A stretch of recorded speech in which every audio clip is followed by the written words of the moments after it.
తాడేపల్లిగూడెం మండలం మారంపల్లి గ్రామంలో ఎర్రకాలువ భూములు ఆక్రమణలకు గురయ్యాయని వెంటనే వాటిని తొలగించాలని గ్రామ ప్రజలు డిమాండ్ చేశారు.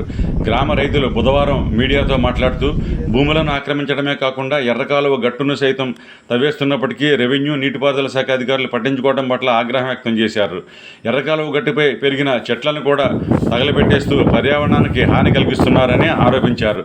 అధికారులు వెంటనే మారంపల్లిలో జరుగుతున్న ఈ అక్రమాలను అరికట్టాలని గ్రామ ప్రజలు డిమాండ్ చేశారు.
మారంపల్లి రైతునండి.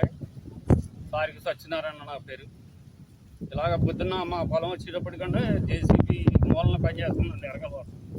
ఏంటి ఇక్కడ పనిచేస్తుందని నేను పని దగ్గరికి వచ్చాను. చూసేటోడికి ఎరగలో గట్టు ఒక రైతు ఇంట్లో రాంబాబు అన్న రైతు జేసీబీతో మొత్తం సేల్లోకి లాగేసుకొని కలిపేస్తున్నాడు. మురికిపోతు పూడ్చేసాడు. గవర్నమెంట్ వారు ఇచ్చిన మురికిపోతు పూడ్చేసి గట్టు మెయిన్ గట్టుని లాగేస్తున్నాడు. ప్రతి సంవత్సరం చేస్తున్నాండి ఈ పని. మేము అడుగుతున్నాం, కొన్ని వదిలేస్తున్నాం. ఈ ఏడు ఇంకా నేను వచ్చాను, ఏంటి జేసీబీ పని చేస్తుందని వీడియో తీసాను. మీడియాకి చెప్పామండి. చెప్పి నన్ను చూసండి జేసీబీ ఆపేసి వెళ్ళిపోయాడండి. మా ఊళ్ళోనండి దగ్గర ఒక 15 ఎకరాల గవర్నమెంట్ కలిపేసుకున్నారండి రైతులు. చాలామంది ఉన్నారు రైతులండి. గవర్నమెంట్ వారు ఆ భూమిని విడదీసి సర్వే చేసి విడదీసి గవర్నమెంట్ స్వాధీనంలోకి తీసుకోవాల్సిందిగా కోరుతున్నానండి. అదే ఈ విషయం వరకు కలెక్టర్ గారి దగ్గరికి వెళ్ళి కూడా ఫిర్యాదు చేస్తున్నాను. త్వరలో కాలువ గట్టు మెయిన్ గట్టు తట్టుకొట్టు లాగేస్తున్నాడు. ఆ గట్టు లాగుతూ పునాదిలోకి లాగేస్తున్నాడు. గట్టు త్వరలో తగ్గిపోతున్నాడు. అది ఎంతవరకు కరెక్ట్? రేపు వరద వచ్చినప్పుడు గడుపు కొట్టేస్తారు. ప్రమాదం ఊరికి కూడా ప్రమాదం రైల్వే ట్రాక్ కూడా. అది గవర్నమెంట్ వారు చేసుకొని న్యాయం చేయవలసింది కోరుతున్నాను. రమేష్ బాబు, మారంపల్లి గ్రామం. సమస్య ఏంటంటే ఇక్కడ పాత ఎరగల ఒకటి ఉండేది. ఆ కాలం అంతానే మురుగు సాగు నీరు వెళ్తూ ఉండేది. ఈ కబ్జాకు గురి అవడం వల్ల ఈ మురుగు లాక్క ఫ్లడ్ వచ్చినప్పుడు రైతులు 150 ఎకరాల రైతులు చాలా ఇబ్బంది పడుతున్నారు. కబ్జాకు గురి అయిపోతుంది.